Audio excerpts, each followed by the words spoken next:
India और बांग्लादेश के बीच में पहला वनडे मुकाबला हुआ जिसमें बांग्लादेश ने एक विकेट से जीत हासिल तो करी, लेकिन जब कुछ देर पहले चलते मुकाबला शुरू होने से पहले जब टॉस हुआ तो रोहित शर्मा कप्तान आए थे, सामने लिटन दास थे। तो रोहित शर्मा ने टीम न्यूज़ दी, उन्होंने साफ साफ यही बता दिया ओम के ऋषभ पंत स्क्वाड से बाहर हो गए हैं, वनडे स्क्वाड, अब सीधा टेस्ट सीरीज खेलेंगे।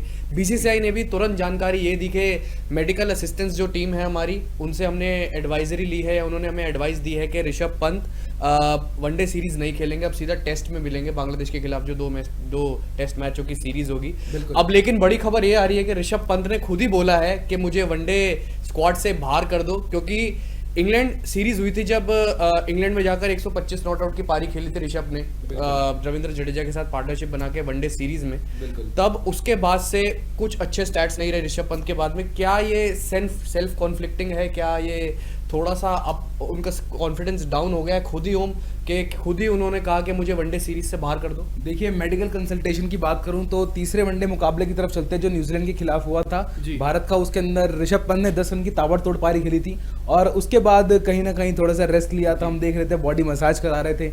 तो उसके बाद से जो उसके बाद इंटरव्यू भी आया मैच से पहले हर्षा भोगले के साथ, जहां पर वो काफी हद तक थोड़े एरोगेंट नजर आए कि ठीक है ना, वो जो उनका वो जो टोन था वो पता लगा। तो मुझे लग रहा है उसके बाद कहीं ना कहीं बीसीसीआई ने भी फटकार लगाई होगी कि आप ऐसे मतलब ज़्यादा कंट्रोवर्शियल बयान ऐसे मत दीजिए। और क्योंकि सबको पता है कि ऋषभ पंत का फॉर्म कैसे डिक्लाइन हुआ है इंग्लैंड में शतक के बाद से, और टी20 में तो वैसे भी इंग्लैंड के शतक से पहले भी ऐसा कुछ खास था नहीं, और इंग्लैंड के शतक के बाद से तो वनडे में भी फॉर्म डिक्लाइन आने लगा।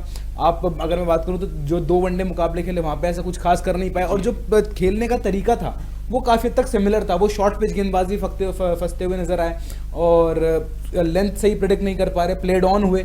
तो इससे पता लगता है जिस तरीके डिसमिसल्स हैं कि बिल्कुल भी वो इन फॉर्म नहीं है, बल्ले पे बॉल लग ही नहीं रहे, प्लेड ऑन होना, लेंथ को पिक ना कर पाना, गलत लेंथ पे गलत शॉट खेलना, तो काफ़ी दिक्कत है यहाँ पर ऋषभ पंत के साथ बाहर आ रही है। और एक चीज़ और ऋतिक, यहाँ पर जो अब खबर आ रही है वो ये अभी आ रही है कि पहले आपने बोला कि बीसीसीआई ने ये कहा कि मेडिकल कंसल्टेशंस के रिगार्डिंग वो उनको मॉनिटर करेगा बीसीसीआई, और यहाँ पर जो अभी खबर आई है कि कोई भी ऐसी कुछ मेडिकल दिक्कत नहीं है ऋषभ पंत के। और तो और एक खबर और भी आ रही है कि कोविड के कोई सिम्टम भी नहीं है, कोविड के साइंस भी नहीं है कुछ भी, और ऋषभ पंत ने खुद ही कहा है कि मुझे वनडे सीरीज से बाहर कर दो। बिल्कुल। अब पता नहीं ऋषभ पंत ऐसा क्यों कर रहे हैं, उन्होंने अपना क्या मन बना लिया, ये बात तो ऋषभ पंत ही जानते हैं। लेकिन हमने ओम ऐसा अमूमन देखा नहीं है कि आपका ओडीआई सीरीज में आपका नाम हो, आपका चयन हुआ हो आपका स्क्वाड चंद मिनट पे, और टॉस हुआ, टॉस से जब कप्तान अपनी प्लेइंग 11 बताता है अपनी टीम की और वो ये घोषित करता है कि ये खिलाड़ी नहीं खेल रहा, ऋषभ पंत नहीं खेल रहे हैं, और केएल राहुल जो कि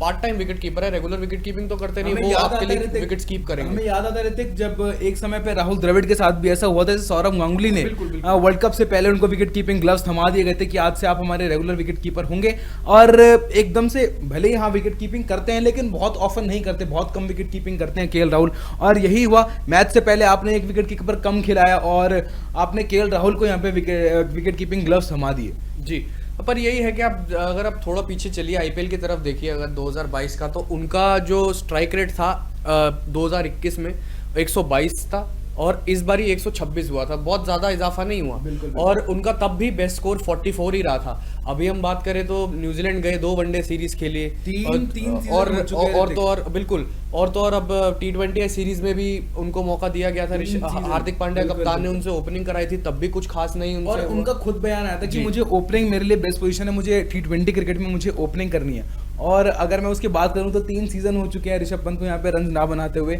एशिया कप हमें याद आता है, फिर उसके बाद वर्ल्ड कप याद आता है, फिर उसके बाद न्यूजीलैंड की हमें ये सीरीज है, तो 3 सीजन से आप रन नहीं लगा रहे हैं। उससे पहले भी जितनी भी घरेलू सीरीज हुई थी वहां पर भी आपने ऐसा कुछ खास प्रदर्शन करके नहीं दिखाया। हमें पिछले साल या इसी साल मैं कहूँगा इसी साल हुई भारत बनाम दक्षिण अफ्रीका की सीरीज याद आती है, जो दक्षिण अफ्रीका टीम भारतीय सरजमी पे खेलने आई थी। वहां पर कप्तान थे, कप्तान बतौर कप्तान का क्या कुछ प्रदर्शन था किसे छुपा नहीं। लगातार एक जो डिसमिसल था, एक मोड ऑफ डिसमिसल, वही वाइड ऑफ स्टंप की बॉल को स्पिनर्स को मारने गए थे केशव महाराजन को खूब फंसाया था, तो उसी तरीके से आउट हुए। अब मुझे लग रहा है इन्होंने नया तरीका भी ढूंढ लिया आउट होने का, वो जो शॉर्ट पिच गेंदबाजी है। शॉर्ट पिच गेंदबाजी, और देखिए गुड लेंथ, जब लॉकी फर्ग्यूसन इनको वनडे सीरीज में गेंदबाजी कर रहे थे बिल्कुल, तब आप देखिए ये लेंथ जज करने में थोड़ी सी इनको परेशानी हुई थी।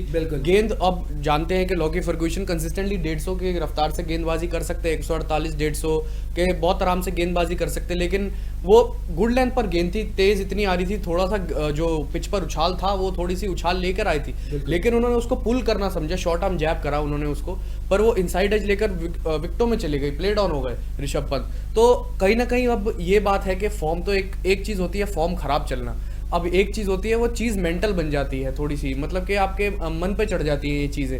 तो उस चीज को मुझे लगता है कहीं ना कहीं अब ऋषभ पंत को किसी या तो ढंग के कोच से कंसल्ट करना होगा, और या तो किसी सीनियर जो लेफ्ट हैंड बैट्समैन हो उनसे कंसल्ट करना होगा, क्योंकि उसका भी कभी ना कभी लाइफ में ऐसा पैच आया ही होगा। बिल्कुल ऋतिक, आपने एक कंट्रोवर्शियल यहाँ पे बयान दे दिया, ढंग के कोच से कंसल्ट करना होगा।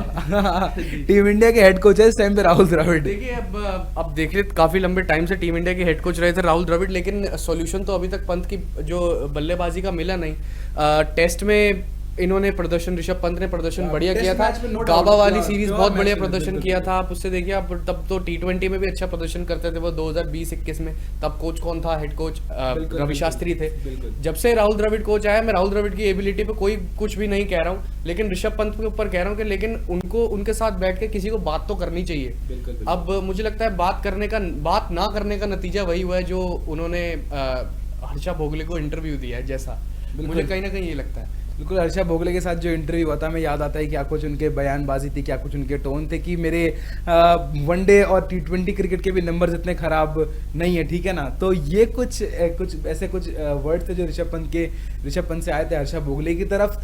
तो ऋतिक, अब ऐसा कि आप एकदम से आप पुल ऑफ कर लेते हैं कि मैं खुद चाहूंगा कि मैं यहाँ से आने वाले ODI स्क्वाड में ना दिखूं, तो ये कितना मेंटेलिटी पे इफेक्ट करेगी। फॉर्म तो विराट कोहली का भी हुआ था, लेकिन वो नेट्स में अच्छी बल्लेबाजी करते, उनको विश्वास था कि हाँ मैं नेट्स में अच्छी बल्लेबाजी कर रहा हूँ, वो जस्ट एक इनिंग्स की बात है कि वो कब आएगी वो इनिंग्स। और लेकिन जो वो फॉर्म डिप भी हुआ था, वो भी कुछ 2 साल के आसपास उनका फॉर्म फिर भी 40-45 रन वो कर रहे थे, लेकिन यहाँ पे ऋषभ पंत का जो सर्वश्रेष्ठ प्रदर्शन है वही 44 निकल के आ रहा है। बिल्कुल, यही तो मुझे लगता है ये चीज़ अब थोड़ी सी मेंटल ब्लॉक बन गई है, जो कि आप देखिए बन जाता है जब प्लेयर का फॉर्म नहीं होता, लंबे टाइम से पारियां नहीं आ रही होती। अब एक बड़ा डिसीजन ले लिया कि ऋषभ पंत ने खुद मैनेजमेंट से ये बोला था कि मुझे वनडे सीरीज से बाहर कर दो। अब इसके पीछे का रीज़न ऋषभ पंत ही खुद ही बता सकते हैं। अगर इसके पीछे का रीज़न जो है सामने आता है, हम ज़रूर आपके साथ बताएंगे, हम आपके साथ ज़रूर शेयर करेंगे। तो फिलहाल के लिए अभी इस पेशकश में इतना ही।